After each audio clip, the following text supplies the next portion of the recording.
Hi, I'm Tim Somerville, And I'm Michael Dempsey. and this is Off the Market with Team Somerville. with Team Somerville. Glad that you could join us. This is our second podcast, and we're going to talk, of course, some real estate matters, and of course, we'll get off the market as well, which is something that we'll try to do on every podcast so you get to know the team a little bit better, as well as you get to know that, again, when it comes to real estate, a lot of our I guess you could say clients that we deal with, especially on a repeat basis, they don't just like us as realtors, they like us as friends. We hope. So, So a little bit more about us, for any new listeners, who the heck are we, right? So Team Somerville, we have 6 realtors, and of course we have some great admin to help us out in the office. Can't do it without them. And we service mostly southern New Brunswick. And so the areas we like to specialize in, we play within St. Stephen to kind of Petitcodiac / Salisbury. When it comes to servicing the out of that area, what's your take on that? sure, sure. So, when I first got into this business, anything outside of really Sussex, you were referring it off to a Moncton or Fredericton realtor. And for real estate, Michael can refer a realtor anywhere in the world.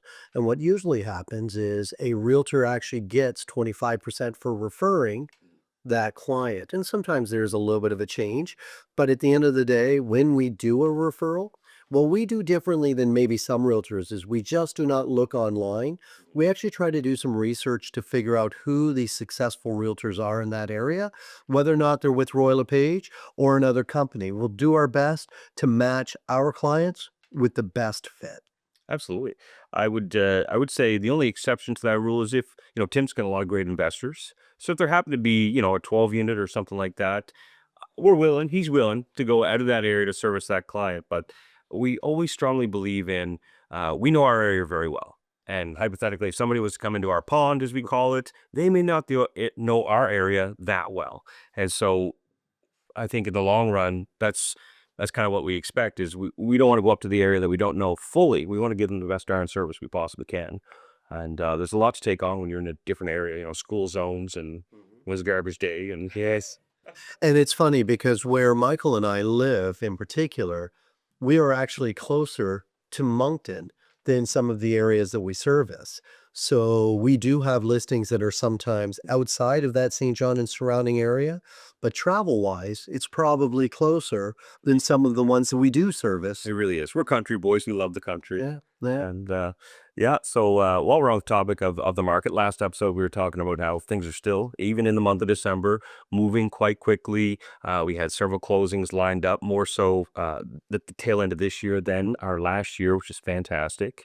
So just a couple quick numbers to kind of throw out your way. If you look at a residential home in the area that we service, and again, this is just residential, the average sale price is hovering around, 315,000 for a single family, great property.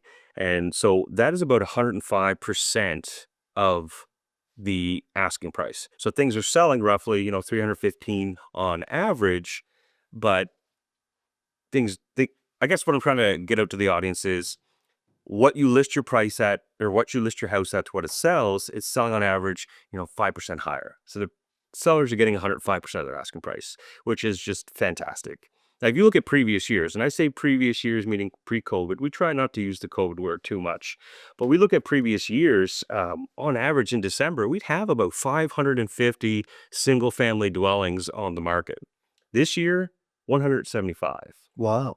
So Wow. you can tell that inventory continues to be quite low, quite tight, and that's why we still see, properties going into multiple offers. You have a lot of great interest, and so as a seller, I mean, we've been in the seller's market for a couple of years now.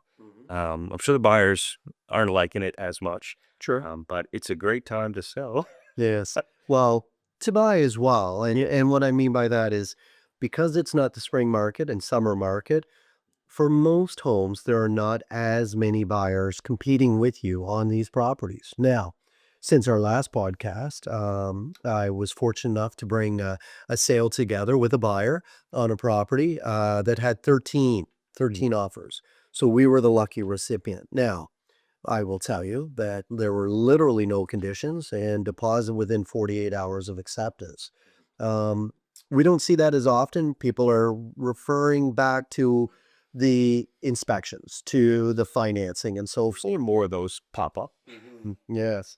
And what we know is that when it comes to the property that you're interested in, there are many different telltale signs on how to offer and what to offer. And we at Team Somerville, we pride ourselves on trying to make sure we put you in the best position to get that home. Absolutely. We want to give you all options that are available to you. Now, speaking of which, we're talking about December. We finally got our first snowfall that actually stayed. I mean, we've had a couple flurries here and there, but just kind of. So with that first snowfall, Tim, you got thinking about liability. Oh, yes. And why don't you touch base on that? Sure. So, 26 years in the business, I will tell you that I've seen some doozies of snowstorms while showing homes and while selling properties. So, sellers really have to take into consideration that we want to make sure that any liability the seller may have, we've tried to, of course, at least eliminate or shorten the amount of liability they'd have. So, make sure those walkways are, of course, shoveled, put some sand or salt down. Make sure that, again, the house is warm.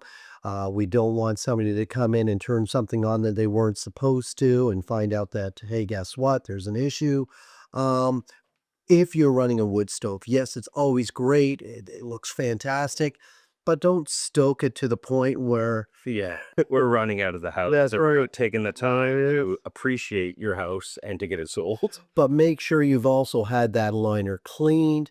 Again, we wouldn't want anybody to have any form of chimney fire or this and that. So just understand there are so many parts of a home. There's so many moving parts that this time of year, juggling the, I guess you could say, the safety of others can sometimes actually be quite tedious. Absolutely. I'm thinking from a selling your home perspective, just having that heat on low is going to show it much better. I mean, there's times let's say there's a back bedroom and you didn't put the heat on that back bedroom. Well, the rest of the house is fantastic. Yeah. That back bedroom and, red flags are going off. It's why is this bedroom so cold? Right? Maybe they're not thinking, oh, the heat's not on. They're thinking there's an insulation issue. Maybe the heater doesn't work. And so just having the heat on, it's such a basic thing. Well, one of the biggest ones I've seen is that people will turn the power off when they feel their property is closed, sometimes days before. And if it's a hot water baseboard heating, there's a good chance that if the power is not brought over to the new purchasers immediately, Right away. there could be a couple days in there where the pipes are frozen. And I've seen hot water baseboard pipes split. And believe me, it's no pretty picnic. Absolutely not. No, so the other thing to keep in mind as well is when we talk about liabilities and so forth, is that when you go as a realtor, I always have a miniature shovel with me. I do have a bag of salt or sand with me and so forth. I've seen myself literally shovel a small walkway so that I knew that my clients would not have to, I guess you could say, concern themselves as much on tripping, falling in the snow and ice. Yeah. Well, funny story. The first day your daughter joined your team, Yes. I had her out. We were looking at a multifamily, and she stepped out of the vehicle, slipped on ice, phone goes flying, and she cracks her screen. But I mean, we're down to earth people. We kind of laugh it off. But I mean, yeah, maybe the next person wouldn't have been so wouldn't have laughed it off. So again, that even comes to when closing on the house too, right? So people showing up, you want your house to be in, the driveway to be in great shape, but there's been lots of times you and I had shown up. It would say happy closing day, and maybe the seller's enjoying their new money in Florida, but the driveway's not plowed, the walkway's not plowed or salted or anything. Like these are actually things that need to be done. Of course. You need to be able to turn over your house in all working order and safely. So I think that's a good tip a lot of people tend to forget about. You mentioned my daughter, Brittany. So Brittany has been part of the team now for what, 3 years now? At least. Yeah. So before she was licensed, just prior to, I remember bringing her into a multifamily uptown. Oh, goodness. And of course, uptown, there could be for me to with this.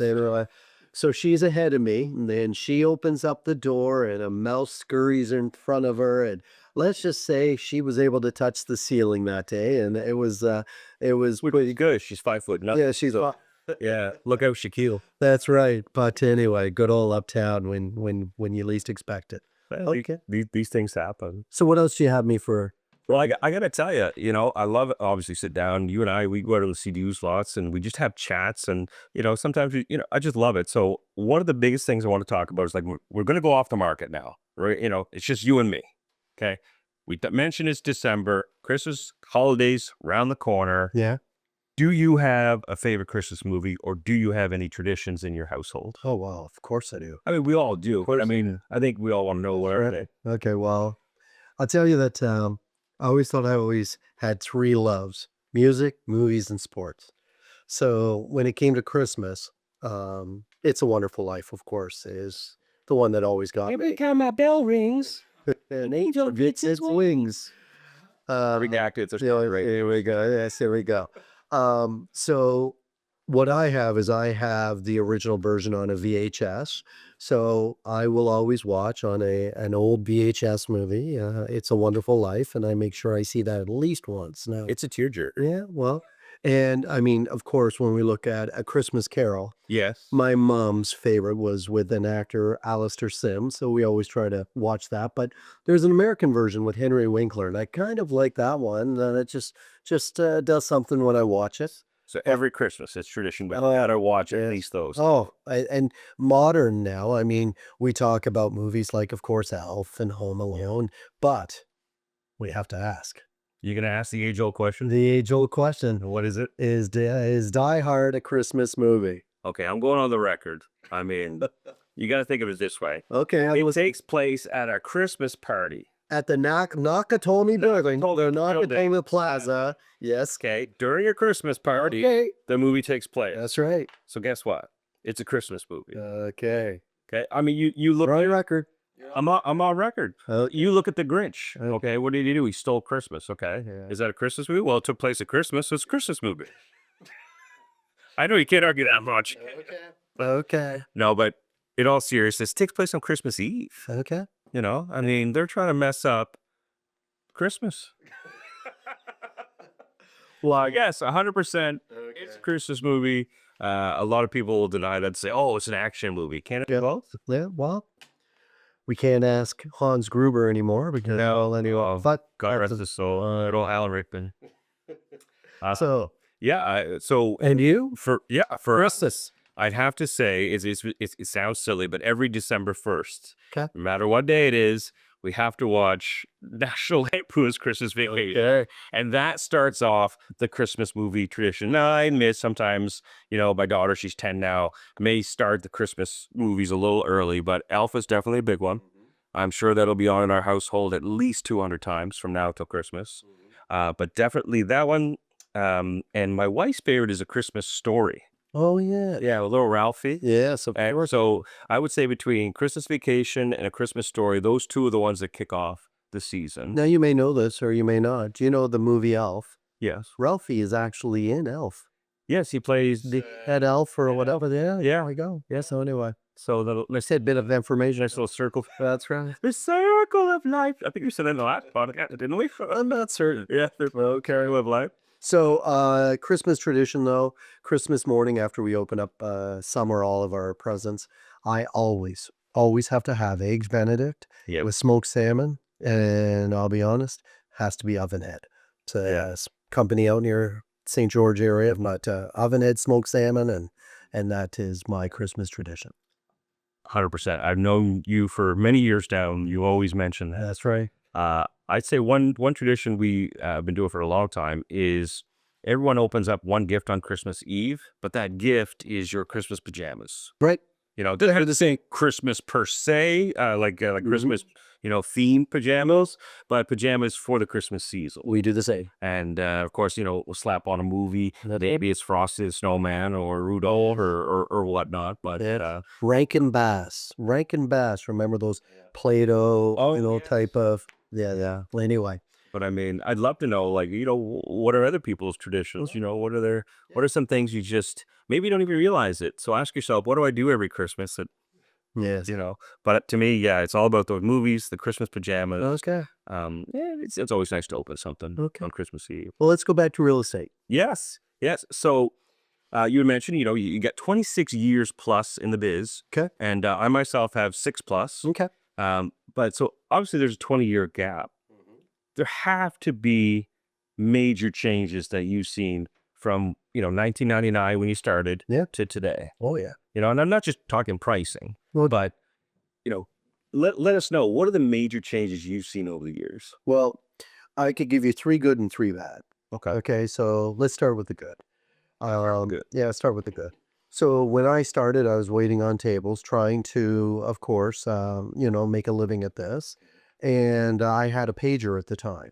So of course, I mean, No, no, lead hours. the cell phone has just, of course, evolved to be everything to a realtor. It's the virtual tours, it's the FaceTime or WhatsApp where you're going through the home. Mm. There, of course, is, of course, your emails, your texts, and pictures, and of course, just the phone calls that we do and so forth. So the cell phone has totally changed the market from the days of driving around with the client in your car and not doing much more other than choosing a few for them to look at. Definitely streamlined your process. Oh, yes. Number 2 is our MLS system. Our MLS system, I remember when I first started, we had this old computer that we dialed up and you had to wait and you listen for the beep, right? And you got it. And also we used to have these books. So when we had clients, we had to open up the books to see what was out that month, Yeah. and we would get this book every month, and that's how you knew what your inventory was.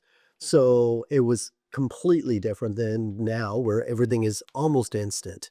I can list a home, you can list a home with me, and we can have it literally on the system within 24 hours if we need to.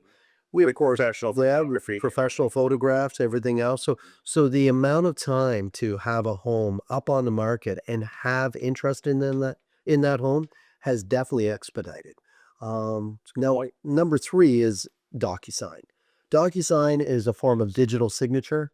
There's Authenticsign, there are others. Dot loop, couple, Yeah. but basically they all came around 2016, I believe. Oh, look, Yeah. what a way to do business. Mm. I remember when this came in, we were all like, "Oh, nobody's going to like this. Yeah. This won't last." Oh my goodness, it has evolved the real estate business so that no matter where you are, you could be next door or you could be on the other side of the country Mm. or even of the world, and we can put a deal together in no time. So it's it's definitely one of those systems that again has integrated to be a major part of real estate. So out of my personal curiosity, let's say you had somebody in Ontario that wanted to buy that house. Would you have had to courier documents, or how did that happen? Prior to before? Yeah, before electronic Yeah. signatures. Prior to before, a lot of times we had to make sure that they were in front of a notary or a solicitor, Okay. so a lawyer. And there were many times where, again, there were additional fees because you had to sit down with somebody such as a lawyer so that they could officially see your signatures. I do you. And yeah, Yeah. and everything else. Well, there was no ID back then. They didn't have to use identification or anything like that. It was such a simple process back in the days. Well, we definitely have a lot of hoops to jump through Oh, these yeah. days, but electronic signatures definitely make it Oh, easier. yes. Yep. And so what we're looking at though is that would be 3 positive. And what I'd say about the negatives, loyalty. I find that the That's a good one. yeah, loyalty when I got into this business, people worked with realtors that they had worked with time and time and time again. And now I just feel that we see that, but not as often as you would think. Now they're calling, the person on the sign, or they call the person that they would like to work with. They cannot reach them. So then they just call someone else. And so again, loyalty is something that I've seen change. Another item that I've seen change are, we talked about it earlier, were boundaries. I mean, we really did stick within our region. Yeah, absolutely. Now I find that with as many realtors as we have and with the sales that they need to be able to, of course, create a business, where they can survive, I find many realtors are expanding their boundaries into areas that I'm worried they may not have enough experience, to truly, provide. But what we're also seeing it, there are many realtors, and this rule, there are many realtors that will have somebody show them a property and then write the offer sight unseen. And our cardinal rule at Team Somerville is if there is a home that you are going to buy, will have seen that property, whether it's with you, whether it's after you, but we will write an offer only after we've seen it. And you'll be surprised how many realtors will be, well, call the realtor on the sign, and if you like it, I'm here to write the offer on your behalf. So what have they done? Well, Nothing. my concern is, again, we talked about liabilities for clients, talk about liabilities for a realtor. So it's very important to understand that we at Team Somerville do our best to provide a level of service, even if we're busy. That's why we have the team to make sure that, again, your services are taken care of, your needs.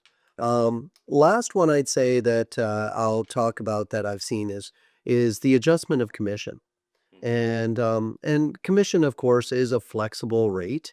Again, the one item I will tell you is that we work hard for our commission. We've seen many things go up from the prices of homes, yes, but economy, gas, everything else. So our commission, not standard, but we have what we believe is what we need to make sure that not only we survive, but of course that we make this a profitable business. And so at the end of the day, I used to call it a penny trick.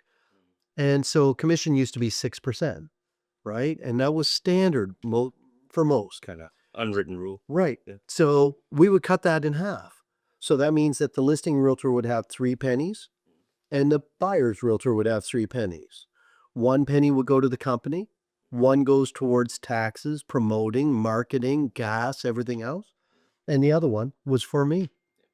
So I could go to a client and say, of my 3 pennies, which one do you want to take? Because I still have to pay my company. Yep. I still have to pay taxes, marketing, and gas. So if you're taking any of my pennies, guess what?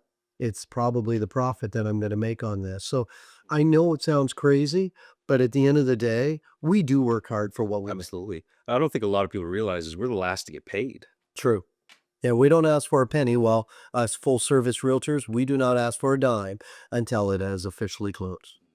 And if there was complications, let's say, the seller owed more on that property than they thought, certain things, they didn't get enough for it. Like I said, we're the last to get paid. Okay. The bank, of course, wants their money. Yep. The lawyer's getting paid. And then if there's something left over, Oh, yeah. it doesn't happen too often, No, but No. it can. Oh, I agree. Yeah. So I know that we probably should wrap up our second podcast. I'm hoping that there has been great information here about us at Team Somerville and hopefully something you may be able to grab out of this podcast that we've discussed. And just can't thank you enough for. I certainly appreciate you having me on, Gail. Oh, yeah. So what we do is we'll look forward to hopefully having you back for a third podcast. Yes. Yes. And Before the holidays. yes, do we have to thank anybody on this? Oh, well, as always, we want to thank our music is brought to you by our friend Anthony Trim. We thank our producer, Hayden McNamee, and of course, our team for upstairs working right now while we're just having chit-chat. That's right. And the listener. Yes. Yes. And from Team Somerville and Michael and I, we hope to see you again. And if we don't, have a great, safe holiday.